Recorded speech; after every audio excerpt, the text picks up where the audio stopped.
Alright, so pag-usapan natin ang wasto at tamang registration process ng Nova Lucia. Okay? So, kapag meron pong tao na lumapit at ipinakilala sa inyo ang Nova Lucia, gamitin po ninyo yung link na kanilang ibinigay. Kung ako naman po ang nagbigay sa inyo ng link o kaya ng QR code gaya po ng inyong nakikita, gamitin nyo lamang po ang inyong cellphone at i-scan ang QR code o kaya naman yung link na aking ibinigay. Pagkatapos po niyan ay mapupunta na kayo sa registration process. Ang una po ninyong ilalagay ay ang inyong mobile number na nandito sa Pilipinas. Kung kayo po ay OFW, maaari po ninyong kausapin ang inyong mga kamag-anak na nandito sa Pilipinas at gagamitin po ang kanilang mobile number. Okay? Sabihin po ninyo sa kanila na mayroong darating na one-time password o OTP kung tawagin. Okay? So, isulat lamang po ang password. Make sure na kayo lamang ang nakakaalam ng inyong password at huwag na po ninyong palitan ang registration code na nakikita po ninyo dyan. No? Yan po ay ang aking registration code. So, kung mayroon pong tao na nag-introduce sa inyo, again, ng Nova Lucia, gamitin po ninyo ang kanilang QR code. Pagkatapos ay pindutin po ang send button. Pagkapindot po ng send button ay mapupunta na po kayo sa step number 2. Okay? So pagtatapatin nyo lamang yung puzzle na nakikita ninyo sa gitna ng inyong mobile application. Okay? I-slide nyo lamang po yung slider at magkukulay green po ito kung successful ang inyong pag-slide. Okay? Pagkatapos niyan ay makakatanggap na po ng OTP yung cellphone number na isinulat ninyo. Pagkatapos ay isulat po ninyo yung OTP na yon dyan sa step number 1. Balik po kayo sa step number 1. Please enter the verification code. Okay? Ilagay lamang po ninyo dyan yung OTP na natanggap po ninyo. After that, ay pindutin na po ninyo ang register. Okay? May mga ilang pagkakataon na kapag pindot po nila sa register, ay nare-redirect na sila sa login page. Okay?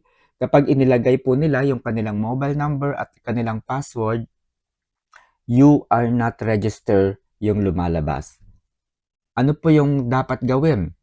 Una, maghintay po ng ilang minuto. Baka hindi pa po naka-register sa system yung inyong pangalan, yung inyong registration na ginawa. Okay?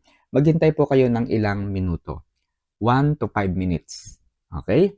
Kung ayaw pa rin po after 5 minutes, i-download nyo na po ang application. Okay? I-download nyo na po ang application sa inyong cellphone. Ayan, available po ito sa Android and sa iOS devices. Okay?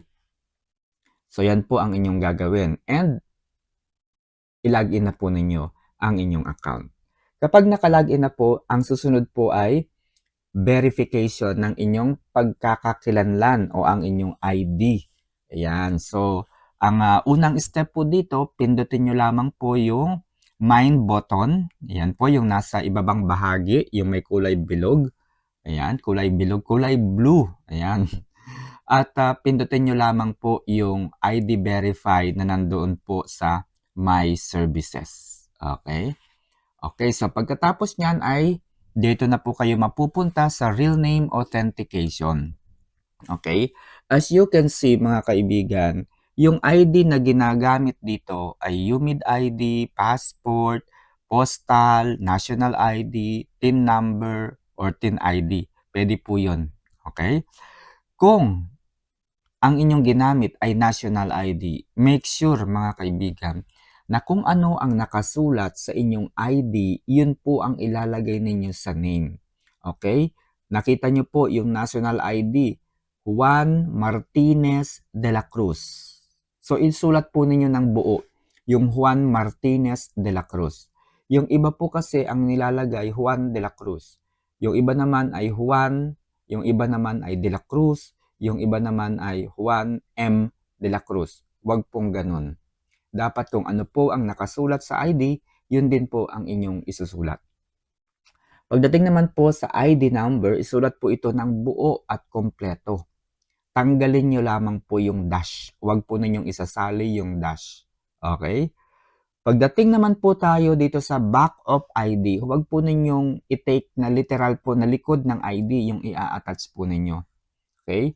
Ang gawin po ninyo, hawakan po ninyo yung ID, ilapat ninyo sa inyong dibdib at kausapin po ninyo kung sino ang kausap o katabi ninyo ngayon at magpakuha kayo ng larawan gaya ng inyong nakikita. Huwag pong selfie kasi kapag selfie po, mababaligtad ang ID. Okay? Kapag selfie ay mababaligtad po ang ID. Okay? So bakit po hahawakan ng ID? Bakit po nakalapat sa dibdib? At bakit hawak-hawak? Akala ko ba back of ID? Kasi po, marami po yung gumagawa ng account na hindi naman po sa kanila yung kanilang ginagawa. Dahil ang Nova Lucia ay one mobile number, one person per account. Okay?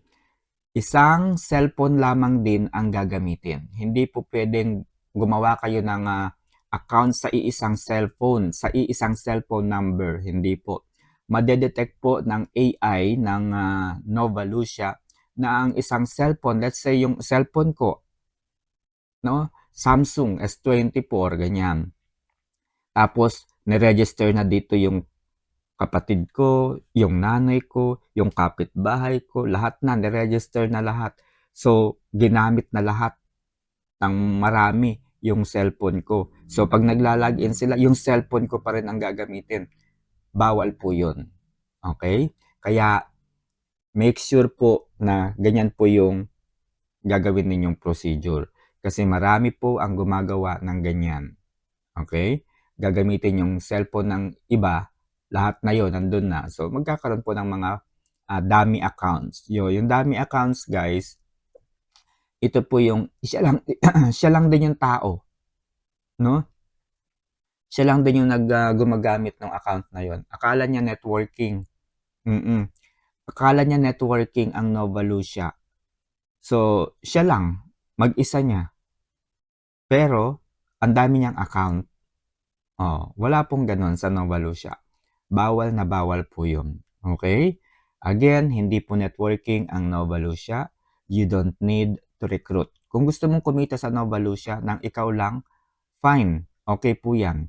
Basta't magtrabaho ka. Basta't gawin mo yung mga dapat mong gawin para kumita. Pero the moment na nag-register ka na, naglagay ka na ng iyong pera, abay magtrabaho ka na. Yun ay kung gusto mong kumita. Okay? So, yun lamang po. At sana ay malinaw po yung ating instruction on how to register and verify your identification. So, that's all and good morning.